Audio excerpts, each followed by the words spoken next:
Et coucou tout le monde, j'espère que vous allez bien aujourd'hui. Nouveau département et on va pouvoir attaquer le département de l'Aisne, je sais jamais comment le dire à vrai dire, j'avoue. Bon, au pire ce sera écrit à l'écran. Bon, quoi qu'il en soit, on attaque la première histoire et j'espère qu'elle va vous plaire, c'est parti.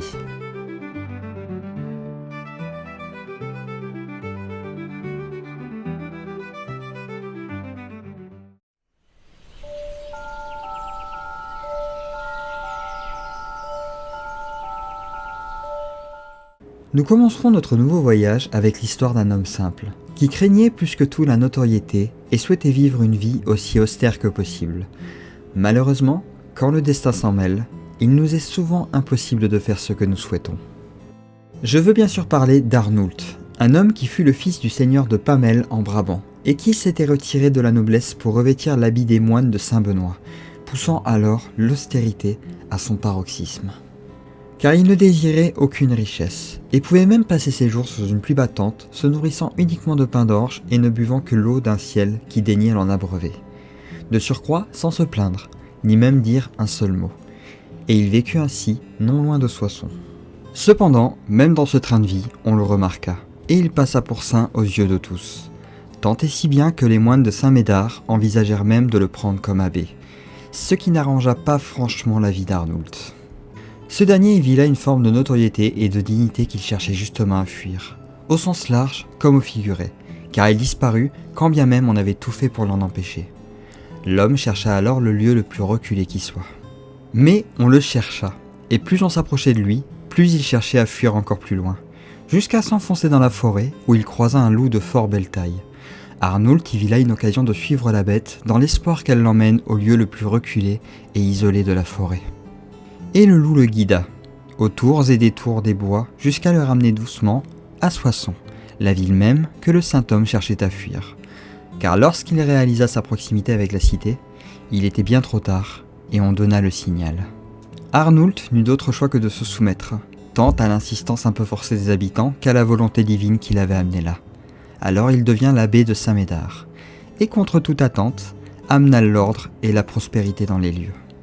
Une histoire qui nous rappelle que les loups, avant d'être souvent perçus comme des créatures sanguinaires, peuvent aussi être des animaux sages. À leur manière, certes. Quoi qu'il en soit, notre histoire prend fin ici. Une fin à ce récit, aussi humble que l'homme qui en fut le héros.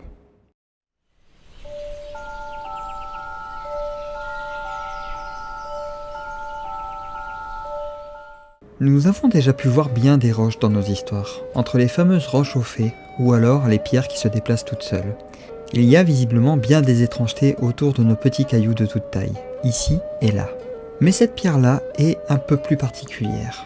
Non loin de Mont-Saint-Père, vous aurez l'occasion de pouvoir la voir, celle que l'on nomme simplement la pierre qui bavarde.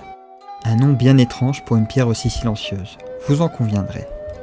Il fut un temps où, d'après les récits, elle était plus encline à bavasser, trahissant de nombreux secrets que les villageois avaient osé dévoiler loin des oreilles attentives. Un exemple avec une fermière qui avait un peu trop dépensé et dont la pierre révéla le prix exact de ses tissus au mari.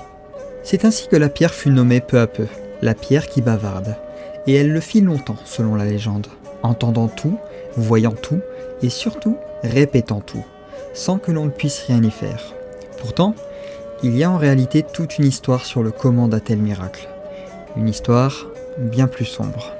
Car il nous faudra remonter cette fois au temps des Gaulois et des Romains. Un temps où les forêts étaient bien plus étendues sur le territoire. L'histoire d'un jeune officier romain qui s'égara à cause de sa monture devenue folle, manqua de se faire tuer et qui fut sauvé par deux jeunes femmes, toutes deux filles d'un druide.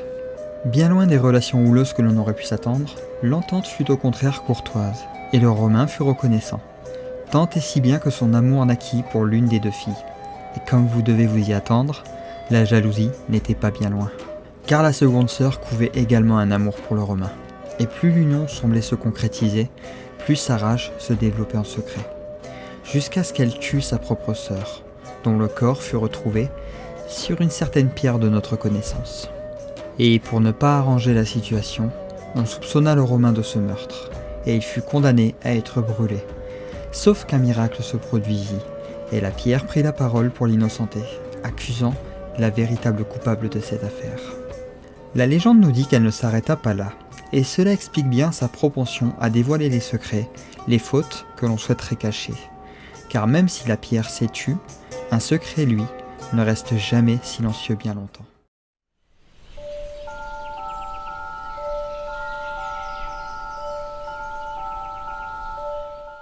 Il est difficile de faire le tour d'un département sans parler d'un personnage maintes et maintes fois apparu dans nos histoires. Le malin, qui corrompt même les plus purs, et était aussi connu pour ses marchés ainsi que ses constructions. Tantôt des ponts, tantôt des murs. Il pouvait aussi construire des bâtisses bien moins impressionnantes. Et ce fut le cas d'une grange située non loin de Ribemont, dans un endroit que l'on nomme Céru, connu aujourd'hui pour ses vergers de pommes et de poires notamment. Mais pour notre histoire, comme il est de coutume, un saut dans le temps sera nécessaire. Un temps où une autre ferme se tenait en lieu et place, et qui connut un malheureux sort après une guerre contre les Anglais. La grange fut rasée une première fois. Le propriétaire des lieux revint sur place après les combats, et croulant sous le désespoir, il en vint à invoquer, par plusieurs fois, le diable lui-même. Ce dernier lui apparut, sous la forme d'un cavalier pâle et vide de toute émotion. Un marché, une âme contre une construction, et vous connaissez sûrement déjà bien la chanson. En échange de l'âme du pauvre homme, il promit de reconstruire la grange en une seule nuit, avant même que le chant du coq n'ait eu le temps de retentir. Et c'est ainsi que la construction commença, bien que l'homme soit rentré chez lui entre-temps, troublé par sa propre décision. Le voyant pris d'une insomnie inattendue, sa femme l'encouragea à se confier, et l'homme finit par lui raconter toute l'histoire. Si dans un premier temps, cette dernière se lamenta à ses côtés, elle ne laissa pas la dépression durer, et fut bien décidée à sauver la peau de son homme. Munie d'une lanterne, elle traversa la foule de créatures construisant la grange et se rendit directement vers le poulailler. Le coq, à la vue de la lumière, se mit donc à hurler, comme si le jour venait de se lever, et cela mit fin à la construction. Il ne manqua qu'un seul pignon pour finir la grange, et le diable n'avait point réussi à tenir son marché. Ses serviteurs s'en allèrent donc, par une voie que l'on nomma la voie du diable, et qui, selon la légende, conserva encore longtemps les traces qu'ils y laissèrent. Si l'âme de l'homme était sauf, la grange, elle, ne le fut pas, et sa destruction advint une nouvelle fois, quelque temps après. Mais m'est avis qu'une grange détruite n'est peut-être pas si pire face à la perspective d'une éternité en enfer. Qui sait ce que le diable construira la prochaine fois ?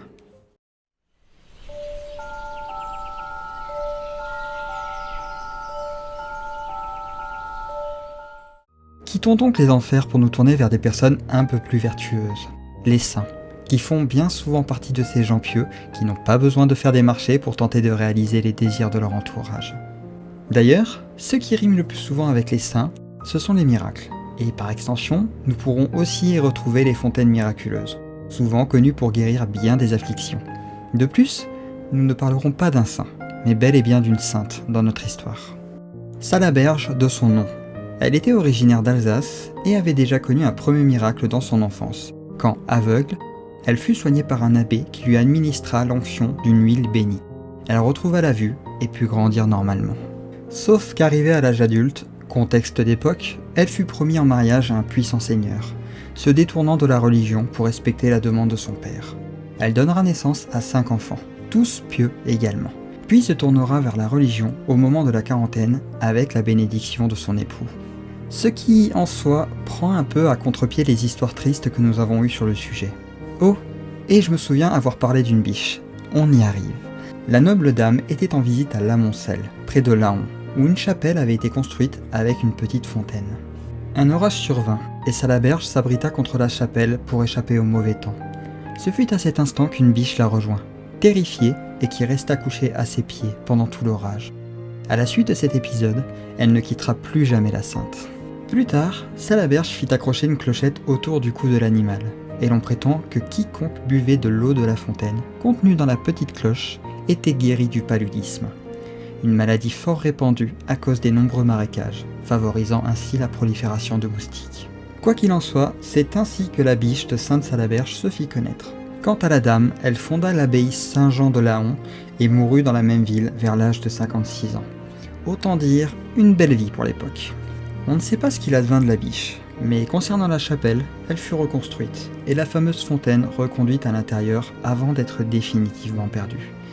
Mais comme toujours, son récit demeure pour en être le témoin.